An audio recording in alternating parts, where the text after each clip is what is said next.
Welcome my dear student और friend. तो चलते हैं, शुरू करते हैं आज की दो पंक्तियों के साथ हमारी मैथमेटिक्स की जो दुनिया है उसमें हम पहुंच गए थे एक्सरसाइज 2 पर बहुपद। तो आज हम लेक्चर में 2.1 और 2.2 का सॉल्यूशन जो करेंगे उससे पहले मैं अपनी प्यारी सी दो पंक्तियाँ आपको सुनाता हूँ कि मंजिलें ख्वाब बनकर रह जाएं। दोस्तों, मंजिलें ख्वाब बनकर रह जाएं, बिस्तर से इतना भी प्यार मत करो। आप अपने सपनों को देखते हो, केवल ओनली देखते हैं। लोग सोचते हैं कि मैं ये करूँगा और वो करूँगा, लेकिन करने और कहने में बहुत अंतर होता है। इसलिए जो अपना लक्ष्य है उसे फिक्स करके चलिए, डेली का डेली पढ़िए। दोस्तों, अभी फिर से मैं वही बात नहीं दोहराऊंगा, तो चलते हैं, शुरू करते हैं आज का प्रोग्राम। एक बात और मैं बोल देता हूँ कि मैथ जो है एक ऐसी सब्जेक्ट है जो वीडियो मात्र देखने से ये समझ में ना आती है। दोस्तों, इसे समझने के लिए आपको इसे अपने हाथों से रिटर्न करना होगा, अपने खुद के नोट्स बनाने होंगे। दोस्तों, मैथ में भी कौन कहता है कि नोट्स बिना तो कुछ होता ही नहीं है। दोस्तों, नोट्स भी होते हैं मैथ में, क्यों नहीं होते नोट्स। ये फॉर्मूला वगैरह एक एक पॉइंट की जो लाइनें हैं वो सब नोट्स में आती हैं दोस्तों। इसलिए जब तक आप अपने हाथों से ना लिखोगे, वीडियो को देखने से कुछ नहीं होगा। जब तक आप रिटर्न ना करेंगे तो जब तक आपको ये समझ में भी नहीं आने वाली। इसलिए देखो वीडियो को बार बार और अपने हाथों से लिखने की कोशिश करो उसे। समझ में तो ऐसी कोई सी चीज़ नहीं है जो मनुष्य को समझ में ना आए। दोस्तों, तो शुरू करते हैं आज वही NCERT class 10th math exercise 2.1 का सॉल्यूशन। तो दोस्तों, इससे पहले मैंने आपको पिछले वाले लेक्चर में बताया था कि शून्यक क्या होते हैं। यदि वो एस अक्ष को रेखा जितनी बार काटती है उसके उतने शून्यक होते हैं। ये मैं आपको पिछले लेक्चर में बता चुका हूँ। और शून्यक क्या होता है, कहाँ से आया है, किस प्रकार से, ये आप जानने के लिए पहले लेक्चर नंबर 1 ज़रूर देख लें। फिर से मैं कह देता हूँ कि इस लेक्चर को डायरेक्ट ना देखें, बेसिक इसका जो बेसिक है वो सारा एक लेक्चर में हो चुका है। उसे देखने के बाद ही इस लेक्चर को शुरू करना। तो जो पहले क्वेश्चन पर बोल रहा है, ग्राफ में जो बहुपद है उसके शून्यकों की संख्या कितनी होगी। तो दोस्तों, ये देखो एक्स अक्ष के समांतर रेखा है, ये ना कभी एक्स अक्ष को काटेगी, तो इसके जो शून्यक है वो शून्य होंगे। यानी कि शून्यकों की संख्या है वो शून्य रहेगी, ना कि शून्यक शून्य है। और इसकी जो संख्या है वो शून्य है, यानी कि एक भी इसका शून्यक नहीं होगा, क्योंकि ये एक्स अक्ष को नहीं काटती है। इसी प्रकार जो अगला ग्राफ ये दे रखा है, जो कि यहाँ से जा रहा है और एक्स अक्ष को एक बार काट रहा है, इसलिए इसका जो शून्यक होगा वो 1 होगा। अब ये क्या होगा वो मैं पहले वाले लेक्चर में बता चुका हूँ।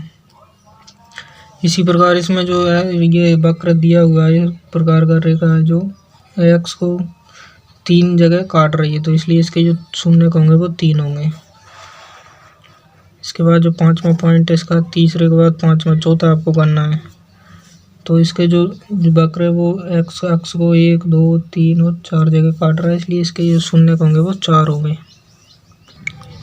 ऐसे ही इसमें भी 1, 2 और 3 जगह ये टच हो रहा है या काट रहा है, बात बराबर है, तो इसके जो शून्यक होंगे वो 3 होंगे। सिंपल सा एक ही क्वेश्चन है 2.1 में, जो कि ये 5-6 ग्राफ दे रखे हैं, बस इनको ये आपको देख के बताना था ओनली। और इस प्रकार से ये एग्जाम में भी नहीं आने वाले। दोस्तों, घबराइए ना, एग्जाम में जो आएंगे वो मैं बताऊंगा किस प्रकार से आता है क्वेश्चन। अब आती है हमारी एक्सरसाइज 2.2। तो 2.2 में काम की सवाल। तो दोस्तों, निम्न में जो शून्य के इनके शून्य का हमें ज्ञात करने हैं। और जो मैंने पिछला जो अभी संबंध बताया था इससे पहले, वो संबंध क्या बताया था, शून्यकों और गुणांकों के मध्य संबंध बताए थे कि जो शून्यक होते हैं उनका योगफल होता है वो -b/a के बराबर होता है। जो b है वो x का गुणांक है और a है जो x² का गुणांक है। इसी प्रकार अल्फा बीटा इनका जो गुणा होता है वो होता है c/a के बराबर। ये जो दो संबंध थे मैंने आपको बताए थे, इनकी हमें जांच करनी है। इसमें पहले शून्यक निकालने हैं। अब शून्यक किस प्रकार निकालने हैं, वही गुणनखंड विधि से। तो x² 2x - 8 है। अब वही क्या करते हैं कि इन दोनों का मल्टीप्लाई 8x² होगा। और इसको इस प्रकार से तोड़ोगे, इनका जो तोड़ने पर जो गुणनखंड बनेंगे वो गुणा करने पर 8x² हो जाए। तो मैं यदि इसको लिख दूँ कि 4 में से 2 जाएँ तो वही 2x बचेंगे माइनस के। तो इसलिए अब मुझे यहाँ पर जो माइनस का 2x बचाना है, इसलिए मुझे बड़ी संख्या जो है माइनस की लेनी पड़ेगी। मैंने लिया माइनस का 4x प्लस 2x, वही घट के वापस माइनस का 2x बचेगा। दोबारा से देख लो, मुझे यहाँ पे माइनस का चाहिए 2x और ऐसा डिवाइड करना है इसको कि इन दोनों के गुणनफल के बराबर हो, यानी कि इसको गुणा करने पर 8x² आना चाहिए। तो देखो यहाँ पर माइनस का 4x प्लस के 2x, इसको गुणा करो 4 दूनी 8 और x² वो भी माइनस का आएगा। तो इसलिए जो मुझे माइनस का 2x चाहिए तो मैं जो बड़ी संख्या जो है माइनस का 4x ली। अब यहाँ से x कॉमन आएगा तो x बाहर लिया, यहाँ पर 4 बचा, कॉमन जाएगा ना, एक x गया बाहर, एक बचा, x यहाँ से एक गया। अब प्लस का 2 कॉमन लिया तो यहाँ पर जो बचेगा वो बचेगा x, माइनस का माइनस, 8 में से 2 कॉमन लिए तो 4। फिर से अब x-4 दोनों के अंदर जो कॉमन है तो इसको मैंने बाहर लिया x-4 को, तो अंदर बचा x + 2। तो ये दो पर एक प्रकार से ये 2 गुणनखंड टाइप में बन चुके हैं। अब इनको 0 के बराबर कर दो, शून्य निकालने हैं हमारे लिए। इनको अब अलग अलग शून्य के बराबर करो, x + 2 इसको बराबर करो, x - 4 इसको बराबर करो अलग अलग।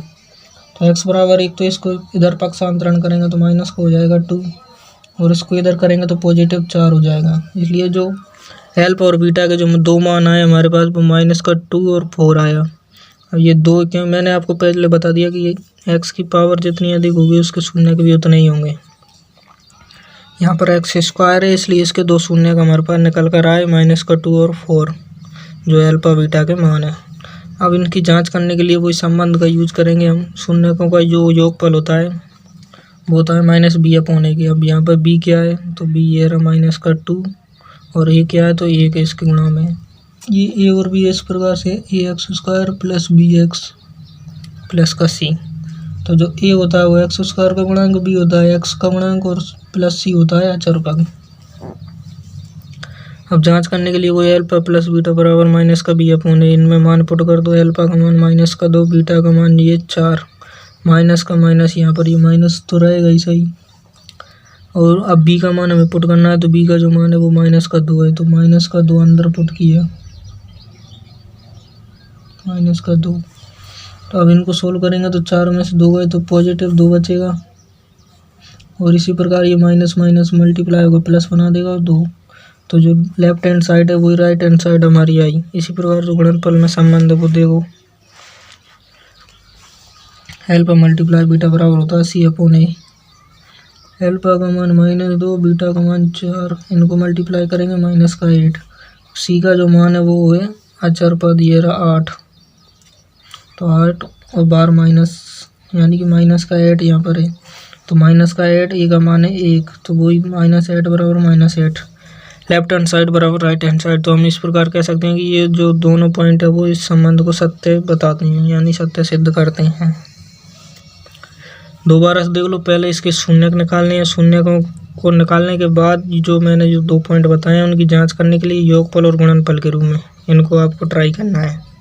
b और a और ये क्या होता है तो इस प्रकार की समीकरण है, आप इससे याद रख सकते हो। ax² + bx + c। a होता है x² का गुणांक, b होता है x का गुणांक और c है अचर पद। वही संबंध है यहाँ पर -b/a, यहाँ पर माइनस नहीं आता है। इसी प्रकार पहले का दूसरा पॉइंट है 4s² - 4s + 1। ये s है वो है चर पद और ये जो गुणांक है 4, 4 और 1 अचर पद है। इसको मुझे सिंपल बनाना है वो अभाज्य गुणनखंड विधि से। तो पहले इनका गुणा देखो, 4s² होना चाहिए, 4s²। तो इस प्रकार से तोड़ो इसको कि इसकी डिवाइडों को गुणा करने पर यही चीज़ बने और जोड़ने पर -4s बने, तो -2 और -2s इन दोनों को मल्टीप्लाई करेंगे, प्लस के 4s² बनेगा ही सही और इनको जोड़ने पर ये बन रहा है, तो ये करेक्ट है हमारा डिवाइड। तो इस प्रकार से अब मैंने यहाँ से 2s कॉमन लिया तो 2s यहाँ पे बचेगा, अंदर गुणा करेंगे वो 4s² बनेगा। यहाँ से 2s कॉमन लिया तो माइनस का 1 बचेगा, माइनस का 1 कॉमन लिया, ये है ऐसे 5 नहीं है, तो यहाँ से माइनस कॉमन लिया तो ये पॉजिटिव 2s, यहाँ से जो माइनस कॉमन लेंगे तो वापस ये माइनस हो जाएगा। अब इस प्रकार से ये दोनों कोष्टक जो है कॉमन आ रहे हैं, इनको अलग कर लेते हैं। 2s - 1 2s - 1 समान आ रहे हैं, s बराबर 1/2 और 1/2। एल्फा और बीटा के जो मान है वो समान है। अब इसकी हम जांच करते हैं कि ये सही है या गलत है। तो वही संबंध लगाते हैं, शून्य का योगफल बराबर माइनस का बी अपॉन ए। अल्फा का मान 1/2, बीटा का मान भी 1/2 बराबर माइनस बी का मान जो है यहाँ से रखो समीकरण से। बी का मान है माइनस का 4 और ए का मान भी है 4, इसलिए यहाँ पर ये रखा। वही ले से लिया, 2/2 आएगा। यहाँ से ये माइनस का अंदर गुणा होकर प्लस बना देगा 4/4 बराबर 1 LHS बराबर RHS।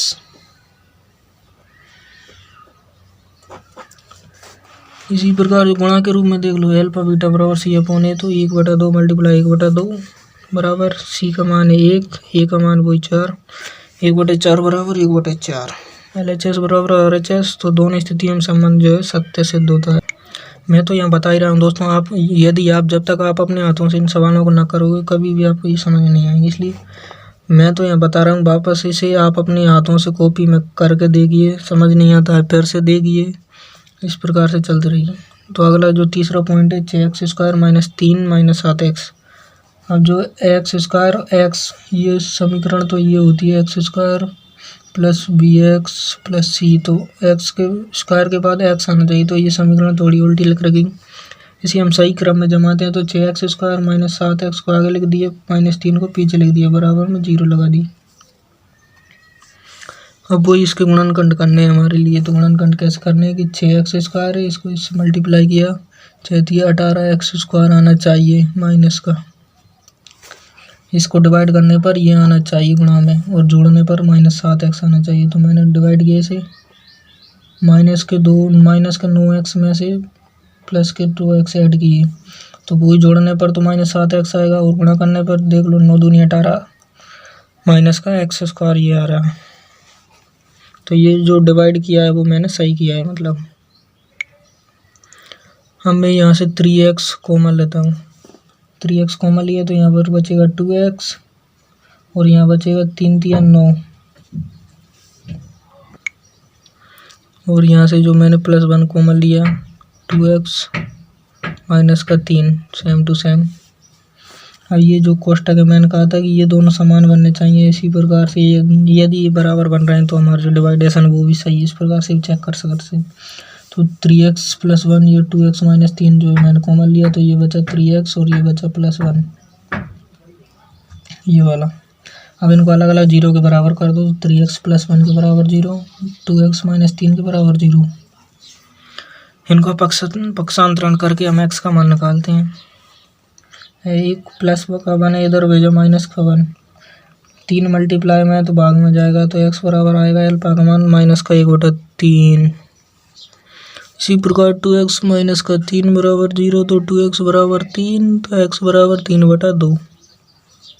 2x बराबर 3, तो x बराबर 3/2, 2 बटे में चला गया। तो अल्फा और ये बीटा के मान हुए। अब इनकी जांच करते हैं। वही जांच करने में शून्यकों का योगफल करना है बराबर इसके, और गुणनफल करना है बराबर इसके।